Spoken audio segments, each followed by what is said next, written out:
It's the end of the world! I'm telling jokes! Hey everybody, it's the Fricken Film Critic here, and today I'm going to be reviewing Seth Rogen's first directorial effort, This Is the End. I might as well just start off by saying that I love the hell out of this movie. Yes, of course, that was a pun. Is that a real question? The movie follows Seth Rogen, Baruchel, James Franco, Danny McBride, Craig Robinson, and Jonah Hill as they struggle to make it through the end of days. Only it's not just your typical apocalypse, it's the biblical apocalypse. This movie, for starters, is insanely funny. The camaraderie between these guys is immensely enjoyable to watch and just fucking hysterical. Every line of dialogue exchanged between these guys is delivered with the most impressive comedic timing imaginable.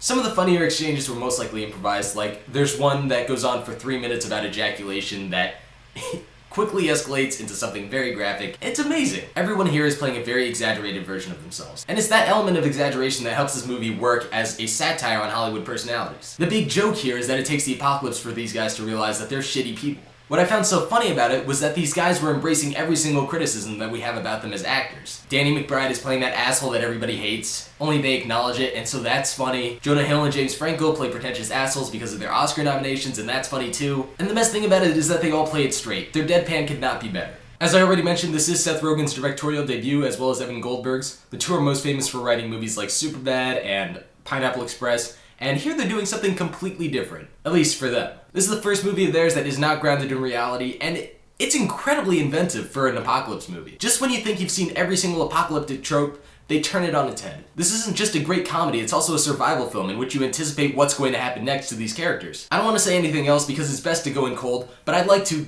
give this movie props for its creativity, originality, and its cast for giving it their all. It's honestly the most fun I've had in the theater all year, and in just a long time in general. I laughed really hard several times, and it's always nice to know that there are people out there like Seth Rogen and Evan Goldberg who like to write comedies with a bit of substance to them. It might not be a perfect movie, there are moments here and there that drag a little bit longer than they should, like certain riffs that don't really work, but it's a great fucking movie, and it's a great time at the theater. I'm going to give This Is the End 4.5 out of 5 stars.